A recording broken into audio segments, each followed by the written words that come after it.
Hello chaps and chappets, and welcome to this first impressions video for the Kickstarter game prototype. I must add that it's a prototype version of Dominations, which is from Holy Grail Games. What is Dominations, you ask? It's that. There. Seriously, Dominations is a civilization game. It's a Euro-style game where you'll be playing dominoes onto a grid, like tiles, and you're going to be building up this landscape where you're going to be building cities and wonders on top of it. And these dominoes also generate resources, which you're going to be spending to build these cities and wonders, and also to build, well, to buy some masteries, some skills, some technology that you can add to your tech tree, which will enhance your abilities and take you beyond the realms of whatever race you are. That's a brief overview. If you want to go and check out my how to play the video, the link is on the screen. So, how would I explain Dominations? Well, Dominations is a very different game to normal civilization games. Normally civilization games, you're building up your buildings and you're also building it from technologies and you're building some armies and you're gonna fight someone while, you know, harvesting some wheat to feed to your sheep, which you use to build a city with. Haha! None of that in here. It is a Euro style game. You're not gonna have an army. You're not gonna be marching armies across the board to wipe out your opponents in a kind of gun-ho style, yay, I'm the best. But you're actually going to be helping the other players. Yes, this game has a, you know, kind of bit of an element of, you know, you scratch my back and I'll scratch your back. And sometimes you'll scratch their backs more than they'll scratch your back. Because this game relies on resources and it's not your basic resources, which is what I like. The real resources of in history are knowledge. You know, you don't know how to build a house unless you know how to build a house. And then you go and get the brick and the sheep and the wood. This game has 6 different types of knowledge, which have their own kind of like branching powers. Now, every time that you're going to be playing one of these dominoes down onto the board, they're just colored dots. And so you'll just get matching colors. And if you've played games like Pastiche before, you'll know about, you know, attaching dots to get you as many resources as possible. So that's an added bonus, because that's kind of the lightest part of the game, is actually figuring out where you're going to place your domino. In fact, all the rules in the game are very easy to understand. The depth of the game comes from the complexity and the intertwining and the interweaving of how everything meshes together. That produces the great, profound strategy that is found in this game. But I'm getting ahead of myself. We're talking about just like placing dominoes out. Yeah, this is a prototype version, so I'm not going to criticize the art too much. It would be nice to see these dominoes have like fields and forests and lakes on them. And then little buildings to say, you know, this building here generate you science and this generate you craft work, which is a band in Germany. So placing a tile down will generate you resources. Placing a tile down next to someone's city will generate them some resources as well.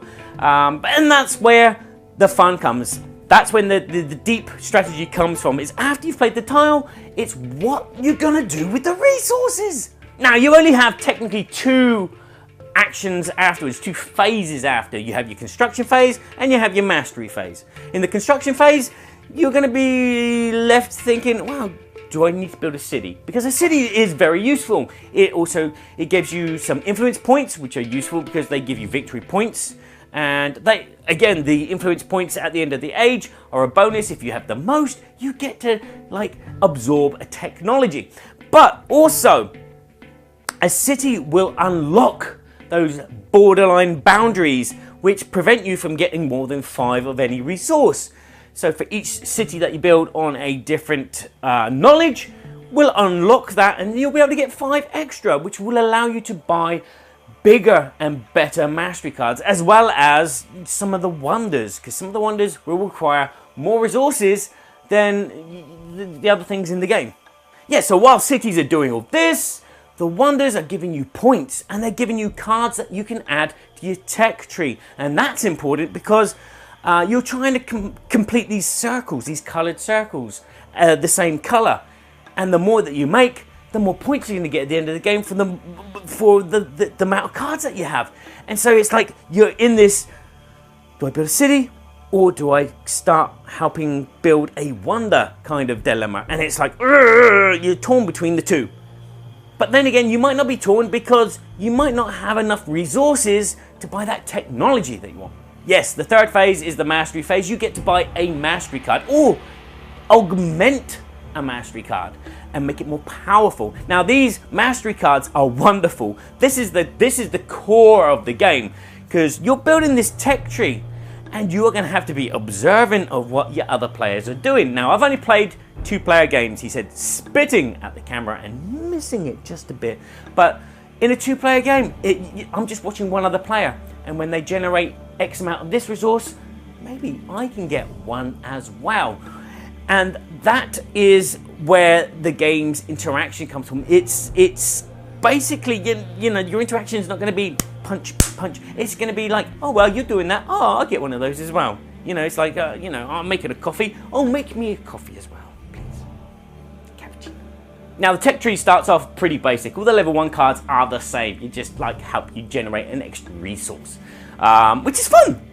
But it becomes more fun when you get to the level 2s and then the level 3s, which are obviously a lot more expensive, so therefore you're going to need like a big bank reserve of resources to, of knowledge, let's say, to unlock and buy these cards. And these cards are vastly different, especially in the level 3. They can do some amazing things which you can't do in the game. They may just give you a big chunk of victory points, and then you can augment it again and it will give you even more victory points. Or they may just like unlock all those boundaries on your reserves by 5. So everything just goes up by 5 instead of just like building one city and going up 1. And in the first age, you're just happily just collecting a few bits and pieces and starting your little engine. But it won't be until the second age that your engine will come into full bloom. Yeah, the second age, your civilization is going to be vastly different from your other players' civilizations because of all the masteries that you have and all the resources that you've collected, and you'll also gain those special role cards. That's another kind of great dilemma, is at the end of an age on your last turn, do you spend your resources or do you save them to win those role cards, which will give you points and special powers for the next age? Because you know what happens with all that knowledge? If you save all that knowledge and you gain all those rolls and gain all those points, you're still going to lose all that knowledge and start from scratch. Luckily, some of the mastery cards will let you start with immediately 1 or 2 resources of that color, which means that you've got like this little stepping stone to go again and keep the ball rolling. This game just keeps rolling. This game keeps expanding, and it is so vast and diverse. You can go into like any direction you want to go. Luckily, there are the cards, the objective cards, which will keep you on a narrow path, although you could divert a bit. You don't have to follow that because the objectives are kind of like supplementary. You don't have to do all of them. You could do all 5 of them, or you could just do 3 of them. But the thing is, you might want a mastery card which is not going to help you out with your objective, but it will help you out get lots more resources or lots more points because you've built cities on mainly blue tiles. So every time you generate blue resources, you get another ton on top, which is great. This is an extremely vibrant and colorful game with a deep cerebral challenge, a meaty challenge behind it, with some simple rules which you've played in like 50 games already. I myself am looking forward to seeing where this game goes because there's going to be a group of expansions which will change the game. This is already a very big game and will take up a lot of table space as well as a lot of time. So if you're into big, chunky, Euro-style games, this is definitely for you. Go and check out the Kickstarter. The link is on the screen right now, and go and make a pledge. And hopefully this video is pointing you in the direction whether you should pledge or not. So give this video a like if you've liked it, or share this video with someone that you might think appreciate this game. And again, If you like what I do, then maybe go to boardgameseverybodyshould.com and check out all the other videos and all the other Kickstarters and all the music and everything else that I do. And there you go. Thank you very much for watching this video. I hope you found it informative and I hope you've enjoyed it. And I'll say ciao for now. And please, please, please remember to play nicely with each other, because time is not infinite. Just sitting at the table next to Felicia would be quite nice. Wouldn't it be good? I got some board games.